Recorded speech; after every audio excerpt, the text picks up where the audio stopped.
The portfolio case slips from my fingers, hitting the hardwood with a thud that echoes through Rebecca's kitchen.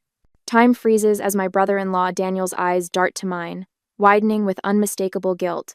We need to start making plans to get her out now that the business deal is coming through, Rebecca had just said, her voice carrying clearly from around the corner. 5 months. That's how long I've lived under their roof, paying rent that's barely below market value in this overpriced Denver suburb.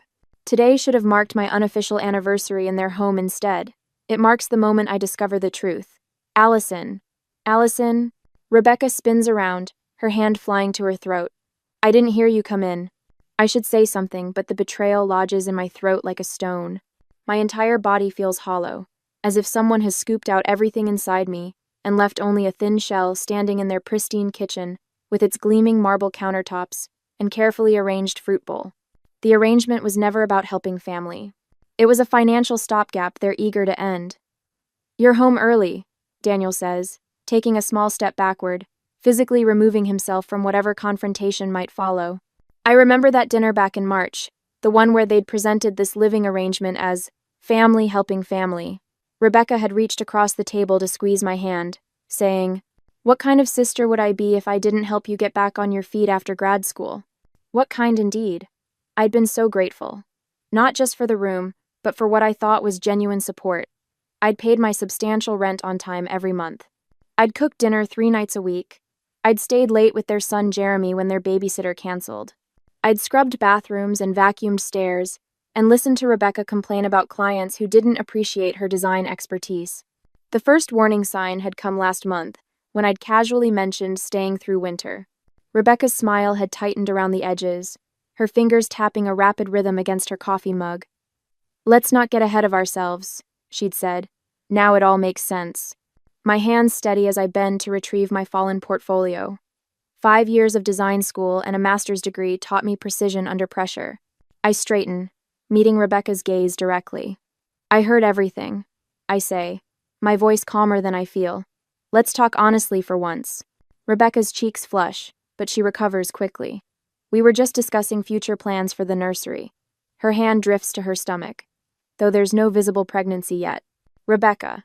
My tone stops her mid-sentence. "I heard you. The business deal came through, so now you don't need my rent money anymore." Daniel takes another step back, physically distancing himself from the conversation. It's what he always does: defer to Rebecca, retreat from conflict, become invisible when things get difficult. They're blood relatives, but in this moment, he might as well be a stranger. Rebecca's embarrassment transforms into righteous indignation, her posture stiffening. "You shouldn't eavesdrop in someone else's home, Allison."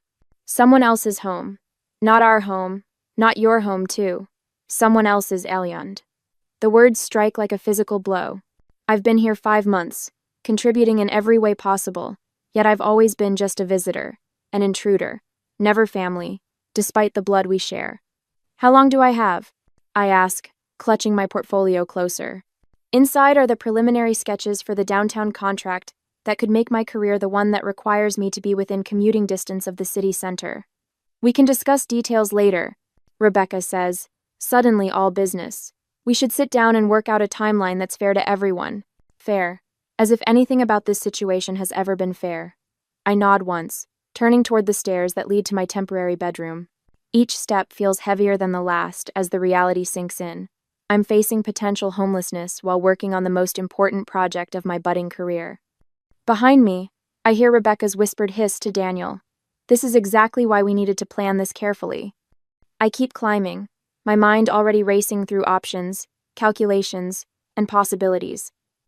One thing is certain: I've always been a means to an end for them, never family. Just a convenient solution to a temporary problem. Well, now I have a problem of my own to solve. The next day, while they are outside, the glow of Rebecca's laptop screen illuminates my face as I stare at the email, my fingers frozen above the keyboard.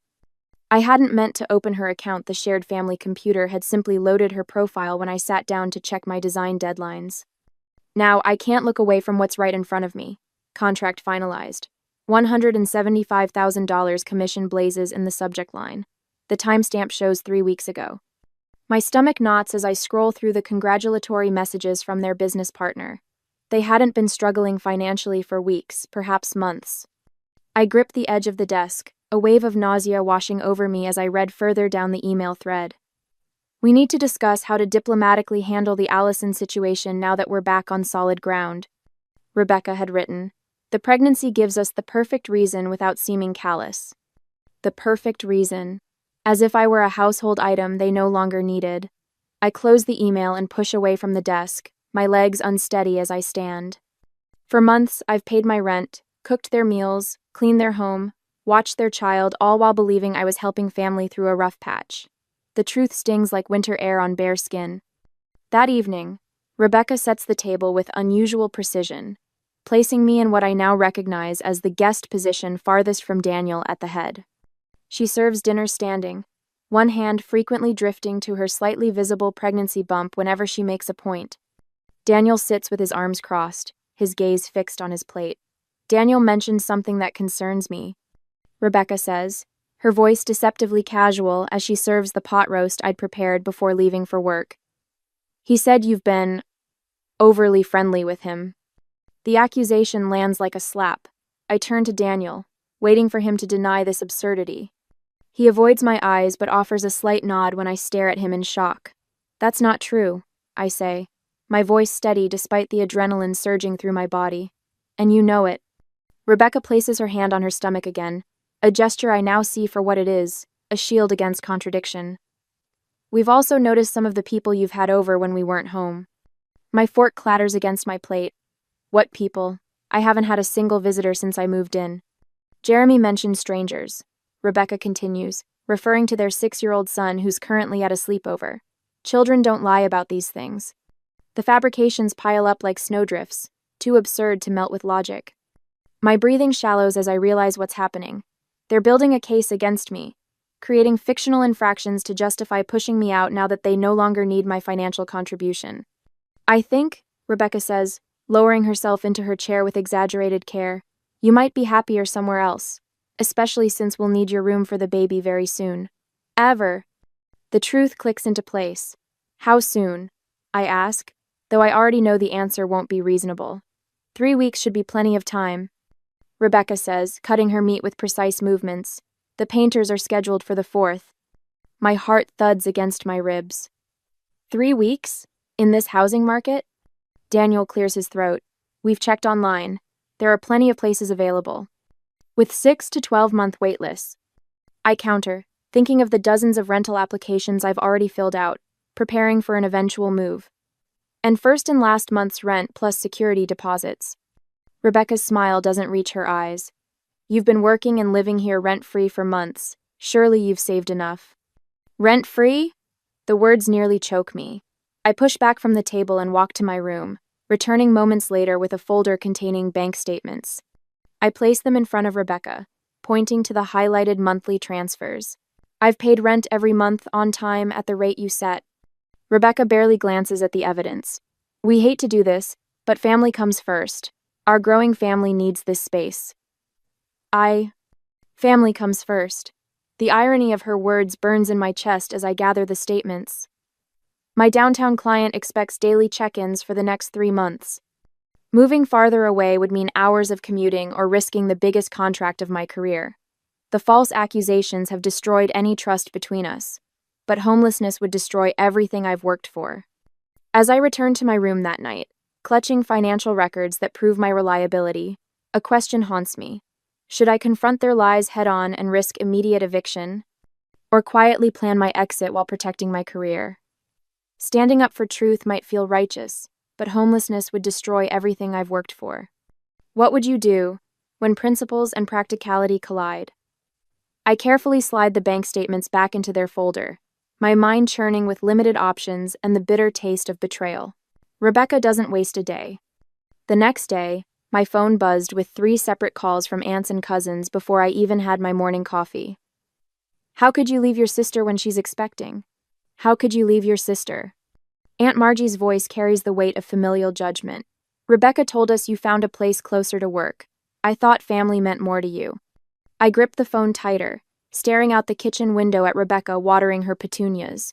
She catches my eye and waves, the picture of innocence. It's not quite that simple, I say, But Aunt Margie has already launched into a lecture about sisterly obligations that stretches back to the Eisenhower administration. When I return from work that evening, 4 cardboard boxes sit stacked in the middle of my room. My design materials, carefully organized in portfolios, have been crammed inside, corners bent, and pages crinkled. My fabric samples are mixed with bathroom toiletries. "I started packing for you," Rebecca says, leaning against the doorframe. Her hand rests on her barely visible bump, just being helpful. I notice the small tear in the corner of my presentation board for tomorrow's client meeting. The damage is subtle but unmistakable. "Oh, did that get damaged?" Rebecca's voice carries artificial concern. Moving is always so chaotic. The next morning, I wake to a notification on my phone. Unable to connect to Wi-Fi. I try the password, nothing. After 3 failed attempts, I knock on their bedroom door. Daniel answers in his bathrobe, avoiding my eyes. "Changed the password yesterday. Security concerns. I can text it to you later today." My presentation is due in 3 hours. I gather my materials and leave early, hoping the coffee shop's internet will suffice for the final touches. That afternoon, Rebecca calls as I'm leaving work. "Just wanted to let you know the painters are coming Monday for your room." She pauses. "Our nursery, I mean." "That's 2 weeks before the deadline we agreed on," I remind her. "We found someone available sooner. Such good luck, don't you think?" The apartment hunt consumes my evenings. Each application results in the same response. We've selected another candidate. The 4th rejection comes with candid feedback over 80 applicants for a 1-bedroom apartment within my price range. My friend Cynthia's couch serves as temporary refuge until her boyfriend moves in unexpectedly. "Just for the weekend," she promises, but her eyes tell a different story. That night, I park behind the design studio, reclining my seat as far as it will go. Sleep comes in restless patches between street noises, and the discomfort of the gear shift pressing against my leg. The temperature drops to the low 40s, and my thin jacket provides little warmth. By morning, my fingers are too stiff to hold a pencil properly. My client notices the shadows under my eyes. "Are you sure you can meet our deadline, Allison?" The presentation seems unfinished. "Absolutely," I lie, though my design mock-ups lack the precision they normally contain. The following nights alternate between budget motels and my car. Each morning, I return to Rebecca and Daniel's house to shower and change, timing my arrival for when they've left for work. The simple act of using the bathroom in what was once my home now requires military-level planning. My stomach knots at the sound of a key in the lock, afraid Rebecca might return unexpectedly. I've started eating meals in my car, avoiding the kitchen altogether. The expense of takeout food drains my savings money that should be going toward a security deposit. The winter chill seeps through my car windows. When the temperature drops below freezing, I surrender more of my dwindling funds to another motel room. The pattern becomes unsustainable. My bank account shrinks while my anxiety expands, a perfect inverse relationship. "You look like hell," Ellen says when I stumble into the office. She's new to the design team, hired just 2 months ago. We've exchanged pleasantries but little else. I mumble something about insomnia while attempting to focus on the computer screen. Later, Ellen places a coffee on my desk and pulls up a chair. "My apartment has a pull-out couch," she says without preamble. "It's not fancy, but it's yours for as long as you need it." I start to reach for my wallet. "I can pay." "Number." Her hand covers mine, warm and firm. "I was homeless once too. This is how we break the cycle." The tears I've been holding back for weeks threaten to spill over, but I manage a nod of gratitude. Saturday arrives with Rebecca's baby shower. I consider skipping it, but doing so would only fuel more family speculation. I arrive bearing a gift-wrapped bassinet, playing my part in this charade. The living room overflows with family and friends. Presents pile high on the dining table, the same table where Rebecca had told me I wasn't family. "I want to thank Allison," Rebecca announces, glass of sparkling cider raised, "for understanding our need for family space and graciously moving out." 20 pairs of eyes turn my way. "Don't you want to say something about your new place?" The room grows quiet. I feel the weight of their expectation, the script I'm supposed to follow. Lie politely. Protect Rebecca's image. Maintain the fiction that this was all planned and amicable. Something shifts inside me, a quiet strength replacing the fear that's been my constant companion. I don't have a new place yet, I say, my voice steadier than I expected. The housing market is difficult, as you well know. The silence that follows carries a physical weight. My aunt's wineglass halts midway to her lips. My mother's smile freezes. Rebecca's face flushes crimson. In that moment of uncomfortable truth, I realize I don't need to protect Rebecca's image at the cost of my own truth. The revelation doesn't solve my housing crisis, but it loosens something tight around my chest, the first full breath I've taken in weeks. 3 days later, Ellen introduces me to her landlord, an elderly woman who owns several small properties on the edge of Denver. It's basically a shoebox, Ellen warns as we drive to see the studio apartment. But it's clean and the rent is reasonable. Along the way, Ellen shares her own story, how her brother stole her inheritance after their parents died, leaving her homeless during her final year of college. Blood doesn't guarantee loyalty, she says, making a sharp turn. Sometimes family is just who shows up when everyone else walks away. A week later, after careful consideration, the studio apartment is indeed tiny, barely room for a bed and small table. But the windows face east, perfect morning light for drawing. The landlord, impressed by Ellen's recommendation, waives the security deposit. You can move in tomorrow, she says, handing me the keys. First month's rent due next week. That evening, Ellen's friends arrive with housewarming gifts, a futon from someone's guest room, mismatched dishes, a small desk rescued from a corporate office renovation. By midnight, the tiny space resembles a home. My home. I hang my single print, a vintage Denver skyline, on the wall above the desk. It's not much, but it's mine. Each night, I document every interaction with Rebecca and Daniel, every false accusation, every small cruelty. The record grows, a chronicle of truth. 13 months later, the phone rings. Rebecca's number flashes on the screen, the first contact since I moved out. I stare at it, remembering the girl who slept in her car, afraid and alone. That girl no longer exists. I answer the call. Hello, Rebecca. Allison. Her voice lacks its usual confidence. How are you? I'm doing well, working on a new restaurant design. I keep my tone neutral, neither friendly nor cold, professional. The line goes quiet for several seconds. That's good. Another pause. I wasn't sure you'd answer. I wait, saying nothing. The space between us fills with unspoken history. We've hit a rough patch. Rebecca finally continues, her composed facade cracking. The business collapsed. The house. We lost the house last month. My fingers tighten around the phone. For a moment, I remember sitting in my car in February, the windows fogging with my breath as I tried to sleep, my toes numb with cold. Where are you staying now? I ask, my voice steady. We're in a motel. Rebecca's voice breaks. Just temporarily. The kids. She stops, composes herself. We have 2 now, Jeremy and little Sophia. She's 4 months old. I jot down notes on my sketch pad. 2 children, no home, business failed. I approach this conversation like a design problem. Assess the situation, identify resources, determine options. How long can you stay at the motel? I ask. 3 more days. Maybe 5 if Daniel picks up some extra work. Her voice grows desperate as I remain measured rather than immediately offering help. We've applied for apartments, but with the business bankruptcy on our record. I nod, though she can't see me. The Denver housing market hasn't become any more forgiving in the past year.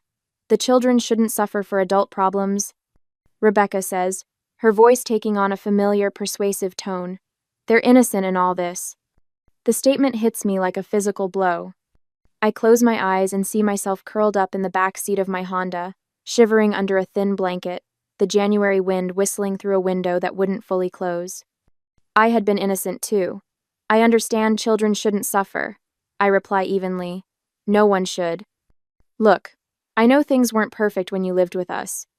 Rebecca continues. We weren't at our best back then, but it wasn't that serious. Everyone goes through rough patches. Wasn't that serious?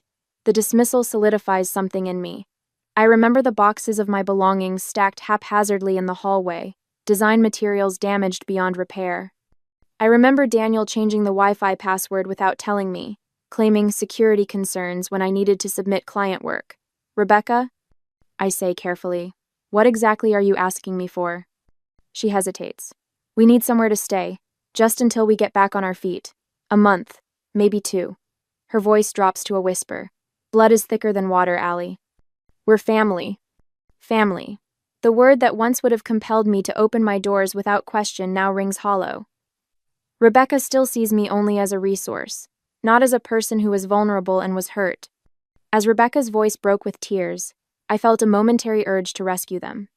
Should I open my home to the very people who had left me homeless, or was maintaining my hard-won boundaries the healthier choice for everyone? Let me think about this and call you back, I say, ending the call before emotion can cloud my judgment. I immediately dial Ellen. Her voice grounds me, warm and familiar. They lost everything, I explain, pacing my small apartment. They want to stay with me. And how do you feel about that? Ellen asks, cutting straight to the heart of the matter. Conflicted. They're in trouble, but I trail off, looking around my studio apartment, my sanctuary. My hard-won peace. Remember where you were a year ago, Ellen says gently. Remember how far you've come. Protecting your peace isn't selfish, it's necessary. We spend the next hour researching family shelters and housing assistance programs in Denver. Ellen emails me links while I compile information on rental assistance, food banks, and emergency housing options. This is genuinely helpful, Ellen reassures me. More helpful than sacrificing your well-being. By midnight, I've created a comprehensive document of resources. It's the kind of help I wish someone had given me, practical, thorough, respectful of their agency. My phone rings again just as I'm preparing for bed. Daniel this time, not Rebecca. Allison, I need to tell you something. His voice sounds different, weary, but somehow more present than I remember. Those things Rebecca said about you, when you were living with us. About being inappropriate with me. He pauses. They weren't true. None of it was true. I sit on the edge of my bed, stunned by this admission 13 months too late. Why are you telling me this now? I ask. Because we need your help, he admits. But you deserve the truth first. After we hang up, I check my email to find a message from my mother. Word of Rebecca and Daniel's financial collapse has spread through the family. The subject line reads, "We need to talk about your sister." I close my laptop and look around my small apartment, the space that's mine alone. Tomorrow I'll call Rebecca with resources instead of refuge. Tonight, I'll sleep peacefully in the home I've created for myself. 2 days later, the sharp knock at my door comes just after 7. No text, no warning call, just 3 rapid taps that echo through my studio apartment like gunshots. I'm halfway through dinner, a simple bowl of pasta at my fold-down table, when I hear my father's voice through the door. Allison? It's Dad and Mom. We need to talk. My stomach tightens as I open the door. They stand shoulder to shoulder in the narrow hallway, Mom's fingers working the clasp of her purse, open and closed with nervous energy. Dad's usual confident posture is noticeably diminished, his shoulders slightly hunched. Can we come in? Mom asks, her eyes already darting past me to assess my living situation. I step aside, gesturing them into my home, all 400 square feet of it, the bed that doubles as my couch, the kitchenette, with exactly 2 feet of counter space, the drawing table where I create the designs that have slowly rebuilt my life. Dad clears his throat. We've spoken with Rebecca and Daniel. They're in a real bind, honey. They need somewhere to stay, Mom adds, her voice dropping to that soft, persuasive tone she uses when she wants something without having to directly ask. She's your sister, and those are your niece and nephew we're talking about. I say nothing. Just let the silence fill the room until Dad continues. Just for a month or 2 until they find something. He offers, as if this compromise is reasonable. Family needs to stick together during hard times. Mom's fingers finally still on her purse. If you can't find it in your heart to help them, I don't know how we can all gather for holidays anymore. The tension would be unbearable. The threat hangs in the air between us. I take a deep breath and walk to my desk, retrieving a folder I'd hoped I wouldn't need to share. Please, sit down, I say, gesturing to my bed and the single chair by my desk. I remain standing. I hand them each a stapled packet. This is a comprehensive list of housing assistance programs in Denver. Section 8, Vouchers, Family Shelters with Private Rooms. Rental Assistance Foundations, Churches that help with security deposits.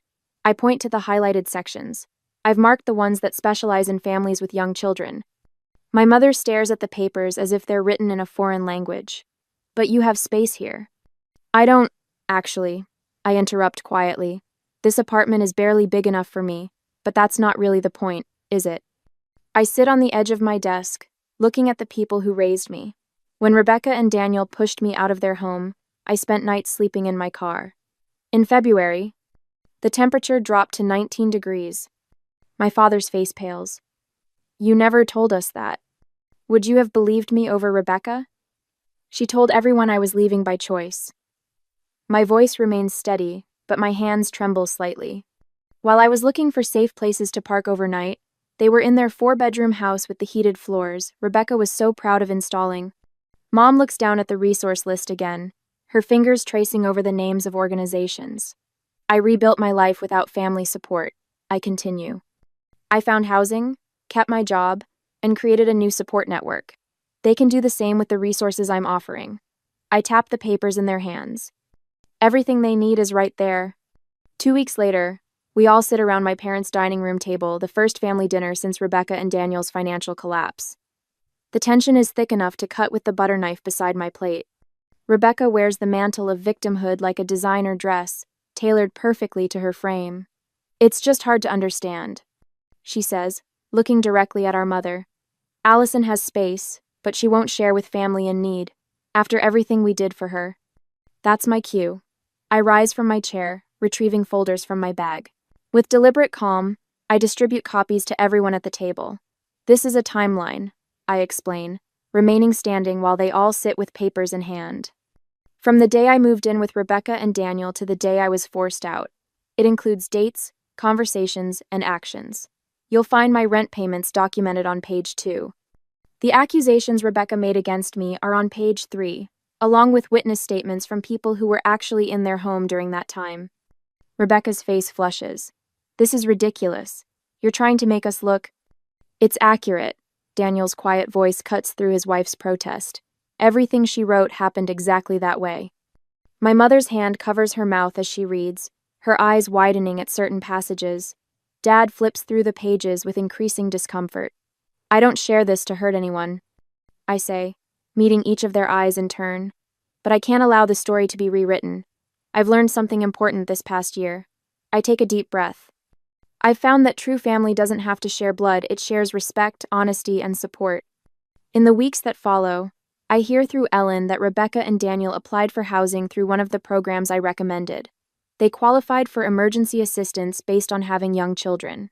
The relationship with my parents hangs in uncertain territory, tense phone calls, awkward text messages, neither fully estranged nor truly reconciled. Then one ordinary Tuesday, I find an envelope in my mailbox with my mother's distinctive handwriting across the front. Inside is a single sheet of stationery, folded precisely in thirds. I hold it, unopened, wondering what bridges can be rebuilt, and which ones should remain in ashes. Sunlight streams through the floor-to-ceiling windows of my condominium, casting golden patterns across the hardwood floors I selected myself. 6 months after purchasing this place, I still catch myself pausing to absorb the reality that these walls, this space, this sanctuary belongs entirely to me. The nameplate on my desk catches the light. Allison Hartwell Designs, Building Beauty from Blank Slates. I run my fingers across the engraved letters, remembering sleeping in my car, wondering if my career would survive. Now my downtown office sits just 10 minutes away, and my client list grows monthly. Throughout the condo, framed photos tell the story of my chosen family. Ellen laughing during our hiking trip to Boulder, our impromptu Thanksgiving dinner when 4 of us crammed around my tiny table. The day my design for the Westbrook Hotel lobby was unveiled, with Ellen and our friends cheering in the background. Not a single photo shows Rebecca or Daniel. I adjust the last centerpiece as the doorbell rings.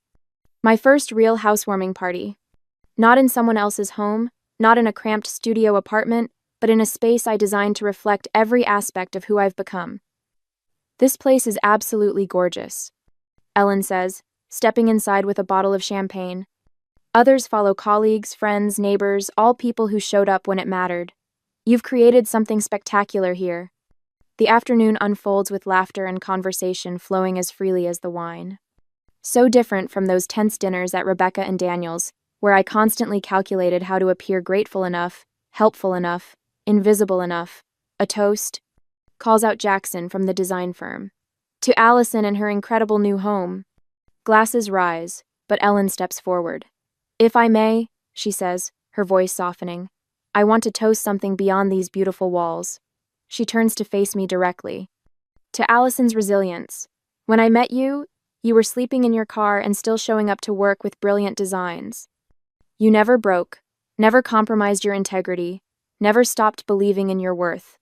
My eyes dampen as Ellen continues. You taught me that family isn't defined by blood but by loyalty and truth. You've built more than a home here. You've built a life that honors who you truly are. The words sink into my chest, warming places that once felt permanently frozen. Later, after the last guest leaves, my phone buzzes with a text from my mother, confirming our coffee meeting tomorrow. We've been carefully rebuilding our relationship, one conversation at a time. The cafe we meet at sits halfway between our homes' neutral territory. My mother arrives first, already nursing a cup of tea, the timeline document I created over a year ago spread on the table before her. The edges are worn, the creases deep from repeated folding and unfolding. I read it again last night, she says without preamble. I think I understand a little more each time. I order my coffee and sit across from her. Understanding is all I ever wanted. I should have seen it sooner. She admits, carefully refolding the document. Your father and I were so conditioned to believe Rebecca's version of events. She was always so convincing. We talk for nearly an hour, the conversation easier than it's been in months. As we prepare to leave, she mentions Thanksgiving, still 3 months away. We'd love to have you, of course, she says. And Ellen too, if she'd like to come. Any of your friends, really. The house gets too quiet with just your father and me.